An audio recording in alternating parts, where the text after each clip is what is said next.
Escuridão, fenômenos sobrenaturais, nossos piores pesadelos, a sombra do maligno e o temor no desconhecido.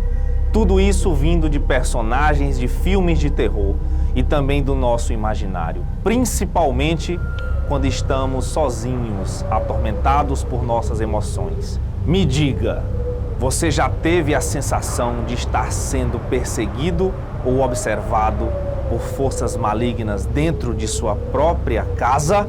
Se isso estiver acontecendo com você, meu querido Homo sapiens, então ore com todas as forças enquanto ainda há tempo.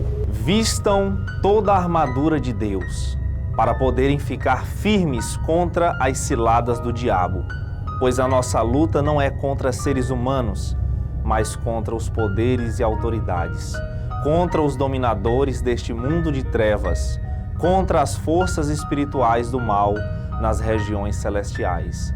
Livro de Efésios, capítulo 6, versículo 11 e 12. Produção, eu fiquei até um pouco assustado agora aqui, bateu aquele arrependimento. Vou chamar aqui para uma oração aqui a Marta. Marta, vamos lá. Que caia por terra toda a ação do inimigo. Ai, meu Deus do céu, a hora que chegou por aqui, ora, chegou. Todo o poder da treva. Eu repito, todo o poder da treva agora que venha cair por terra. Amém, amém. Amém. Vamos lá, obrigado. Vamos lá, vou conseguir. Meus queridos Homo sapiens, eis que chega em cena o Drácula da Deep Web.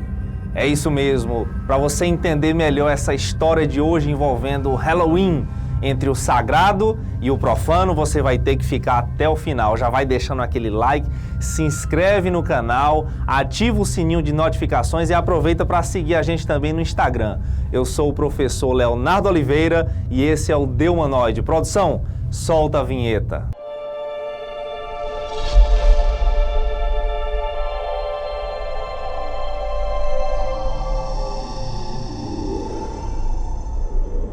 As origens do Halloween remontam ao antigo festival celta do Samhain, que significa semear. Os celtas viveram há 2000 anos, principalmente na área que hoje é a Irlanda, o Reino Unido e o norte da França. Eles comemoravam o seu ano novo em 1º de novembro, pois neste dia acontecia o fim do verão e a colheita e o início do inverno escuro e frio, época do ano frequentemente associada à morte humana.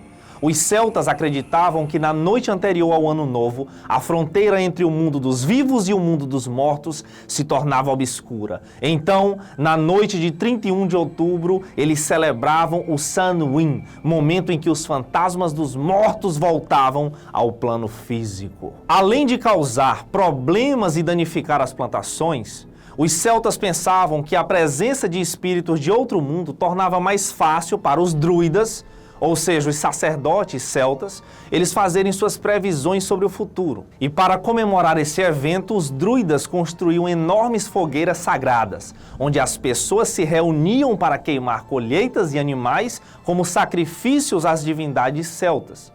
Durante a celebração, os celtas usavam fantasias normalmente consistindo de cabeças e peles de animais. Eles acreditavam que as entidades voltavam ao mundo terreno e, para evitar de serem reconhecidos por esses fantasmas, as pessoas usavam máscaras quando saíam de suas casas depois do escurecer, para que os fantasmas os confundissem com outros espíritos. E para os espíritos amigáveis, colocavam lugares à mesa de jantar, deixavam guloseimas nas portas e ao longo da estrada e acendiam velas para ajudar seus entes queridos a encontrar o seu caminho de volta ao mundo espiritual. Só que com o passar dos anos, em 43 d.C., o Império Romano conquistou a maior parte do território celta.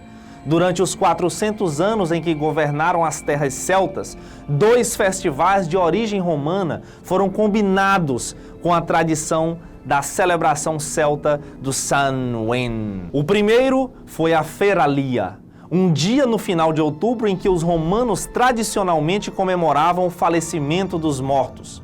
O segundo dia foi um dia para homenagear Pomona, a deusa romana das frutas e das árvores. O símbolo de Pomona é a maçã, e a incorporação destas celebrações no Samhain provavelmente explica a tradição de sacudir as maçãs que é praticada durante o Halloween. Você, obviamente, deve ter percebido que o Dia de Todos os Santos é, coincidentemente, um dia depois do Halloween. E logo em seguida vem o quê? O Dia de Finados. O motivo disso é que em 13 de maio de 609 d.C., o Papa Bonifácio IV decidiu homenagear todos os mártires cristãos e a festa católica do Dia de Todos os Mártires foi instituída na Igreja Ocidental. O Papa Gregório III posteriormente expandiu o festival para incluir todos os santos, bem como todos os mártires, e mudou a data de 13 de maio para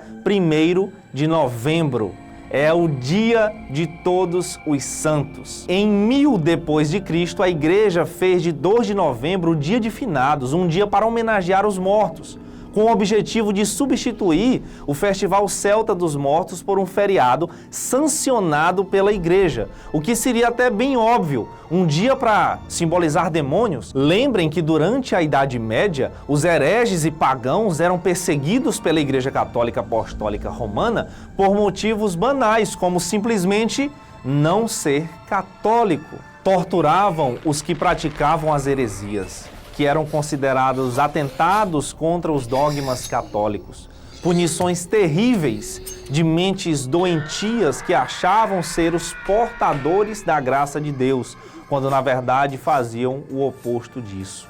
Era tudo tão parecido que o Dia de Finados foi comemorado de forma semelhante ao Samhain, como grandes fogueiras colocadas, desfiles de fantasias de santos, anjos e demônios. A celebração do Dia de Todos os Santos também era chamada de All Hallows, ou chamada também de All Hallows Eve, e eventualmente, posteriormente chamada de Halloween. Como o Halloween chegou à América? A celebração do Halloween foi extremamente limitada na Nova Inglaterra colonial, por causa do rígido sistema de crenças protestantes por lá. Nos Estados Unidos, à medida que as crenças e costumes de diferentes grupos étnicos europeus e dos índios americanos se misturavam, uma versão americana do Halloween começou a surgir. As primeiras celebrações incluíam festas de brincadeira, que eram eventos públicos realizados para celebrar a colheita, onde os vizinhos poderiam compartilhar histórias sobre os mortos enquanto dançavam, cantavam e bebiam. Esse aí, produção, sabe aquele momento que você vai para o interior e se senta perto de um monte daqueles senhorzinhos de interior, eles começam a soltar aquelas histórias?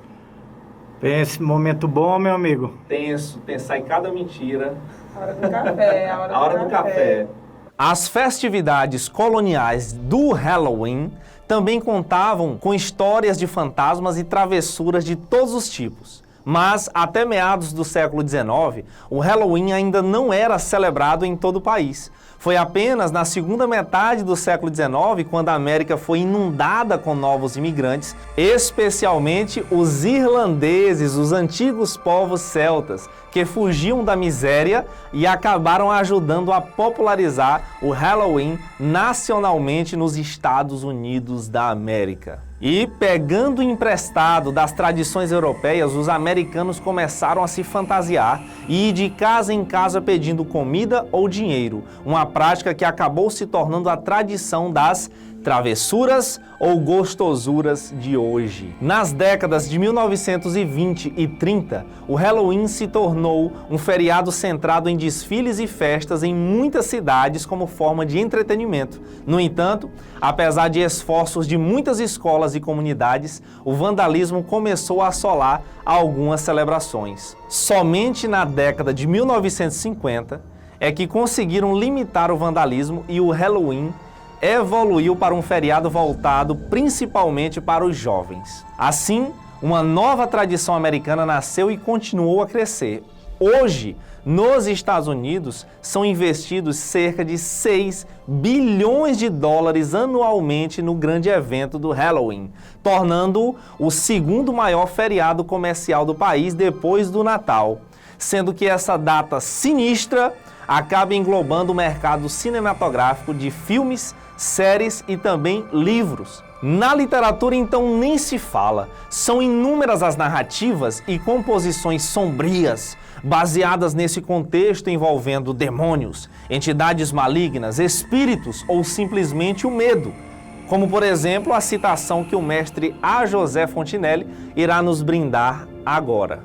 Na noite terrível, substância natural de todas as minhas noites, na noite de insônia, substância natural de todas as minhas noites, relembro, velando em modorra incômoda, relembro o que fiz e o que podia ter feito na vida.